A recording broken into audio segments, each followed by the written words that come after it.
नमस्कार मित्रों, PMC Hindi channel की स्वाध्याय श्रृंखला में आप सभी का स्वागत है।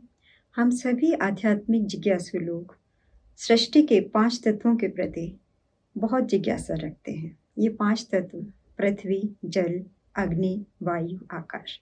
वस्तुतः अगर हम विश्लेषण करें तो इन पांचों तत्वों की खोज ने ही हमें सारी वैज्ञानिक उपलब्धियां दी हैं।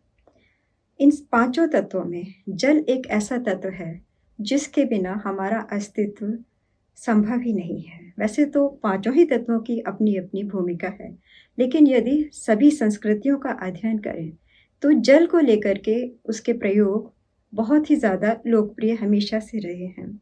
हम सब जानते हैं कि हमारे शरीर का कम से कम 70% भाग जल होता है।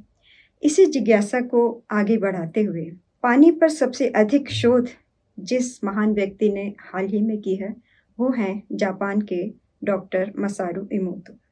डॉक्टर इमोतो को बचपन से ही शोध करने का एक व्यसन था और व्यापारी होते हुए भी उन्होंने बड़े होने के बाद पानी पर प्रयोग करने के लिए एक विशेष प्रयोगशाला का निर्माण किया और उन्होंने बहुत सारे अद्भुत प्रयोग किए। बहुत से विषय विशेषज्ञों को अपने शोध में उन्होंने अपने साथ जोड़ा और उनकी शोध के आधार पर उन्होंने कई पुस्तकें लिखी हैं। आज हम जिन 2 पुस्तकों पर विस्तृत चर्चा करने जा रहे हैं उनका नाम है the healing power of water and the water has the answer. आइए उनके प्रयोगों के विषय में और विश्लेषण के विषय में विस्तार से जानते हैं। हीलिंग पावर ऑफ वाटर पुस्तक में डॉक्टर मसारू इमोतो ने पानी के वैज्ञानिक पक्ष, उसकी आणविक संरचना, उपचार में इसका प्रयोग, प्रकृति के अद्भुत क्रियाकलाप, स्वास्थ्य का विज्ञान और आध्यात्म, पानी के साथ संवाद, पानी से जुड़ी अनेक प्रकार की पौराणिक कथाएं, पूरी पृथ्वी पर पाए जाने वाले तरह तरह के पानी से जुड़े हुए कर्मकांड, भारत माता की गंगा माता और चंद्रमा के साथ पानी के संबंध जैसे गूढ़ विषयों पर 21 विशेषज्ञों के शोध एवं विश्लेषण को समाहित किया है। पुस्तक का प्राकथन लुइस हे ने लिखा है। लुइस हे अमेरिका की विश्व प्रसिद्ध शोधकर्ता हैं जिन्होंने मनुष्य के उपचेतन में निहित विचारों और भावनाओं का शरीर में होने वाली विभिन्न बीमारियों के साथ सीधा संबंध अपने शोध और अनुभव के आधार पर स्थापित किया है। उनकी किताब you can heal your life अनेक भाषाओं में पूरी दुनिया में पढ़ी और सराही जा रही है।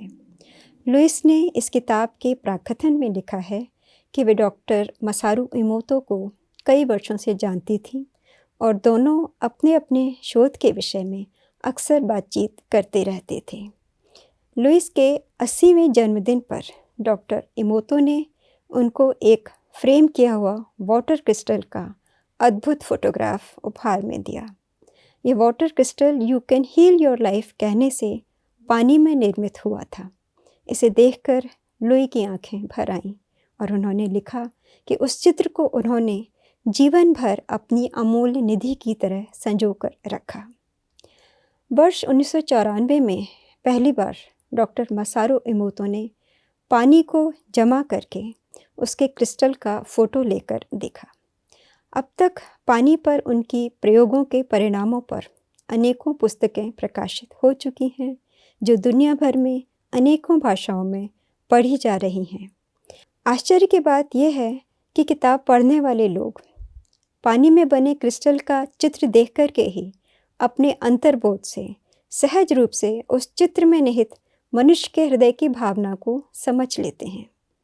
वैज्ञानिक वर्ग को संतुष्ट करने के लिए शोध की तकनीकी पर और अधिक संशोधन किए जा सकते हैं, लेकिन जिस तरह से आम पाठक पानी का चित्र देखकर भावनाओं को पढ़ सकता है या पढ़ पा रहा है, वह अपने आप में एक अद्भुत परिणाम है। पानी का संसार अद्भुत और जादुई है। हमारे ग्रह पर जीवन का आरंभ पानी में ही हुआ।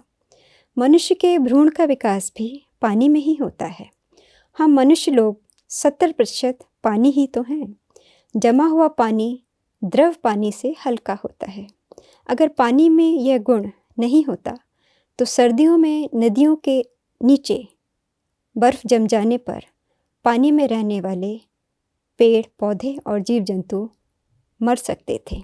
प्रकृति ने पानी को ऐसी क्षमता दी है कि वह बर्फ़ के रूप में सतह पर जमता है और उसके तल में पानी द्रव रूप में रहता है, जिससे जीव जंतु और पौधे जीवित रह सकते हैं। डॉक्टर मसारू इमोतो की किताब वाटर नोज द आंसर में उन्होंने पानी की एक बूंद की यात्रा का वर्णन किया है। यह मनुष्य की जीवन यात्रा की ही तरह है। जापान की संस्कृति में पुनर्जन्म में आस्था रखी जाती है। पानी की एक बूंद का भाप बनकर आकाश में उड़ना, फिर बादल बनना और बारिश की बूंद के रूप में कहीं गिर जाना, जमीन के नीचे चले जाना, प्रवाहित हो जाना और फिर झरने के रूप में वापस पृथ्वी पर बहना। ये बिल्कुल उसी तरह है जैसे मृत्यु होने पर हम लोग एक शरीर छोड़कर दूसरी चेतना धारण कर लेते हैं और फिर अपने ज्ञान और अनुभव के अनुसार नई जगह, नया रूप लेकर जन्म प्राप्त करते हैं। हम नहीं जानते कि धरती के नीचे बहते समय पानी की बूंद की आणविक संरचना में कितनी तरह के परिवर्तन आते जाते हैं, लेकिन शोध करने पर यह पता चला है कि झरने से बहने वाले पानी में रोगों का उपचार करने की अद्भुत क्षमता होती है। डॉक्टर मसारू ने स्कूल के दिनों में पढ़ा था, no two snowflakes are alike, अर्थात बर्फ़ के दो टुकड़े कभी एक जैसे नहीं होते। बस यही एक सच्चाई उनके अंतःकरण में बैठ गई और बड़े होने पर उन्होंने इस क्षेत्र में प्रयोग करना शुरू कर दिया। ये जानने के लिए कि पानी में स्मरण शक्ति होती है या नहीं, डॉक्टर मसारू ने बहुत से प्रयोग किए। पानी को उन्होंने -डिग्री में जमा करके उसमें जो क्रिस्टल फॉर्मेशन होती थी उसका सूक्ष्मदर्शी के नीचे रखकर अध्ययन किया। उन्होंने पाया कि पानी में एक षटकोण की आकृति निर्मित होती है। यदि हमारी भावना शुद्ध है तो यह षटकोण बहुत सुंदर होता है, और यदि हम अनर्गल बातें पानी से कहते हैं तो पानी में यह षटकोण नहीं बनता। मसारू जिस लेबोरेटरी में काम करते थे वहाँ का तापमान हमेशा -5 डिग्री सेल्सियस रखा जाता था। उन्होंने पानी में मेमोरी पर शोध करने के लिए डिस्टिल्ड वाटर को उछलती हुई डॉल्फिन के चित्र के ऊपर बहुत दिनों तक रखा, और जब उस पानी में क्रिस्टल फॉर्मेशन करके सूक्ष्मदर्शी के नीचे देखा तो पानी के अंदर उछलती हुई डॉल्फिन के चित्र दिखाई दिए। इसी प्रकार पानी पर तरह तरह के शब्द आजमा कर उन्होंने चित्र लिए और हर बार परिणाम बहुत ही अलग सामने आए। थैंक्स, ग्रेटिट्यूड, इन शब्दों का पानी पर बहुत सकारात्मक प्रभाव पड़ता था और उनमें सुंदर षटकोण बन जाते थे।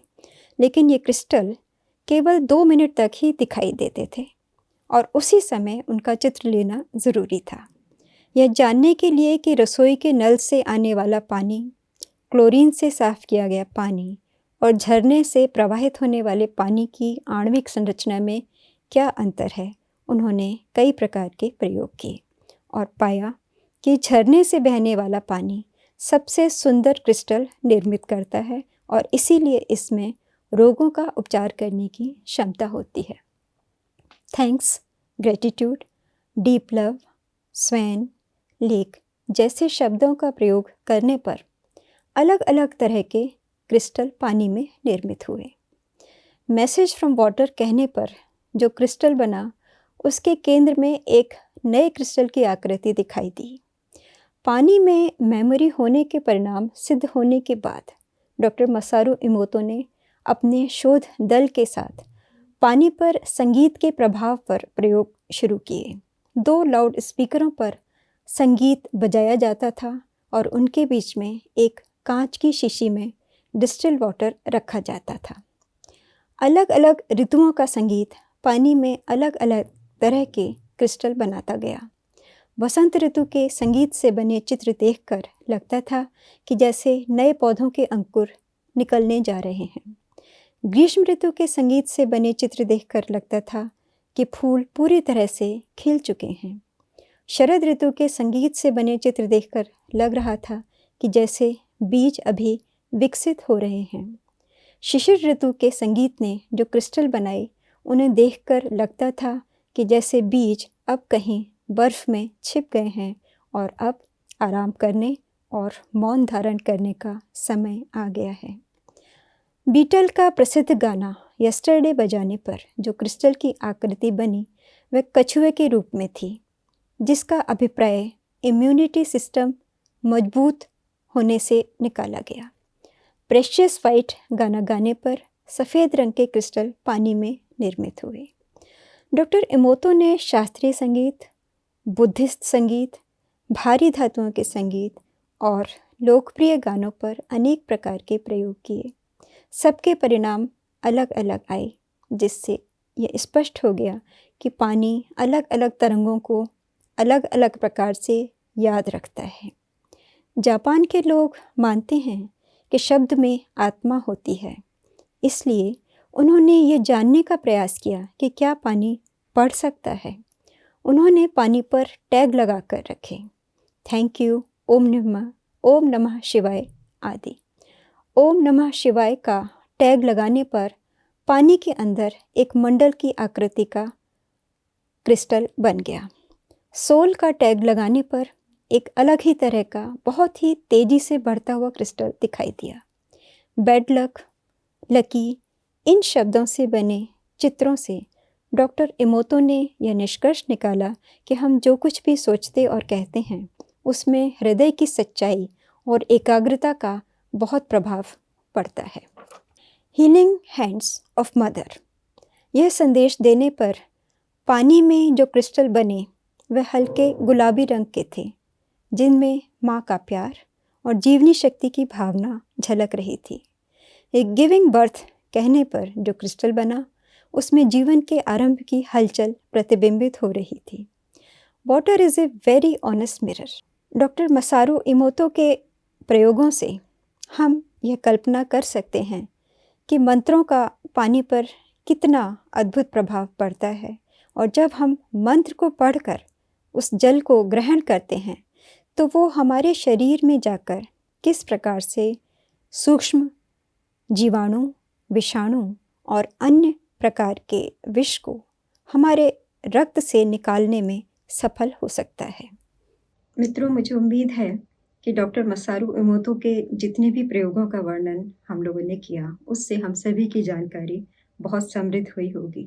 और ये बहुत इम्पॉर्टेंट है कि हम अपने रोज़मर्रा के जीवन में पानी का प्रयोग करते समय अपने शब्दों पर ध्यान दें, और पानी को जो हम स्टोर करते हैं वो जहाँ तक हो सके पोरस कंटेनर में रखें, मिट्टी के बर्तनों में रखें, क्योंकि पानी जीवित है और पानी को भी सांस लेने के लिए वायु की आवश्यकता होती है।